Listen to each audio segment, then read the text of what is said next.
In the meanwhile, we've hearing that there is a live health ministry press conference that has just started. Let's cut across and find out what they're saying. 9 फरवरी के बाद कुछ राज्यों में नए cases बढ़ने की वजह से ये बढ़ना शुरू हुआ। 21 फरवरी को 14,264 नए केस देश में आए, 4 मार्च को 17,000 और आज जब हम आपसे बात कर रहे हैं तो 28,902 नए केस प्रतिदिन की दर है।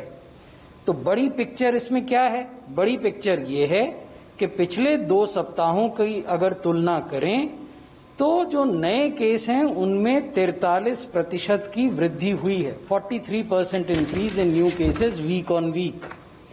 और अगर कोविड से होने वाले मृत्यु की बात करें तो पिछले 2 सप्ताहों में 37% की वृद्धि हुई है। ये हम आपको बता रहे हैं कि नए केसेस कहां आ रहे हैं। ये जो लाल रंग के जिले हैं ये 70 जिले हैं, 70 डिस्ट्रिक्ट्स इन 16 स्टेट्स, 16 राज्यों में 70 जिले, जहां की कोविड केसेस की संख्या में 15 दिन में 150% की वृद्धि हुई है। इसकी डिटेल जानकारी हम आगे आपको देंगे। और जो ऑरेंज रंग से जिले दिख रहे हैं वो 55 जिले हैं और 17 राज्यों में वो 55 जिले हैं। वहां पिछले 15 दिनों में 100% से 150% की वृद्धि हुई। So there are 2 category of districts. First category where cases have increased by more than 150% and in that category we have 70 districts. The second category where cases have increased from 100% to 150% and in that category we have 55 districts. आप ये भी ध्यान से देखेंगे इस नक्शे में कि ये जो अधिकांश जिले हैं ये पश्चिमी और उत्तरी भारत में स्थित हैं। पश्चिमी और उत्तरी भारत के भी कुछ स्पेसिफिक राज्यों में स्थित हैं। उन राज्यों की बात हम आगे करेंगे। महाराष्ट्र, अब हम राज्यों की बात कर रहे हैं। महाराष्ट्र में जब हम आपसे बात कर रहे हैं देश के एक्टिव केसेस का 60% केंद्रित है। 60% of all active cases are concentrated in Maharashtra.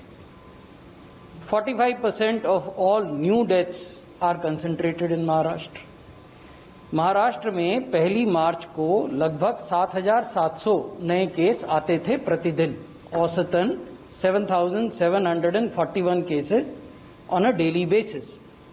15 दिन में ये संख्या बढ़कर 7,700 से 13,527 हो गई। ये औसत नंबर हैं, एक्चुअल नंबर इससे अधिक भी हो सकते हैं। तो ये हम आपको 7 डे मूविंग एवरेज बता रहे हैं, औसत प्रतिदिन की जो संख्या है वो। चिंता की बात यह है कि जो पॉजिटिविटी रेट है महाराष्ट्र का वो लगभग 11% हुआ करता था 1 मार्च को। That is the red line on the second graph.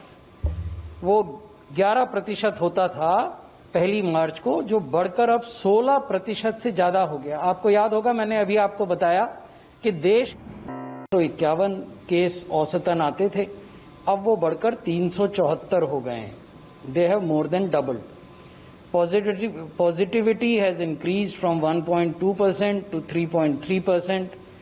Tests have failed to keep pace with the increase in positivity. The good thing is that 93% of all tests are RT-PCR. Delhi, 198 case, 200 से कम cases आने शुरू हो गए थे 1 मार्च को, अब वो बढ़ गए हैं। 371 औसत है। पिछले 24 घंटे में 400 से अधिक केस आए हैं दिल्ली में। पॉजिटिविटी अभी भी 1% से कम है, लेकिन 0.4 पहले हुआ करती थी, अब 0.6 हो गई है। RT-PCR का शेयर 64% है, इसको भी बढ़ाया जा सकता है। ओवरऑल टेस्ट का नंबर बढ़ाया जा सकता है। ये परामर्श हमने दिल्ली के साथ शेयर किया है। हिमाचल प्रदेश में 37 केस आते थे औसतन प्रतिदिन, अब 80 आ रहे हैं। पॉजिटिविटी उनकी 1% से कम थी, ये बढ़कर 2.3% हो गई है। टेस्ट्स उस अनुपात में नहीं बढ़ रहे हैं। RT-PCR का शेयर 50% है। तो ये जो RT-PCR शेयर है वो और जो टेस्ट्स हैं वो दोनों को बढ़ाने की आवश्यकता है। आंध्र प्रदेश में 88 से बढ़कर 167 मामले अब प्रतिदिन आते हैं और पॉजिटिविटी 0.5% से बढ़कर 0.6% हो गई है। ये 70 जिले हैं जो कि कंसर्न का कारण है, चिंता का विषय है। पंजाब में रोपड़ में केसेस की संख्या 256% बढ़ी है, 256% increase in cases in one district. Amritsar में 123% बढ़ी है।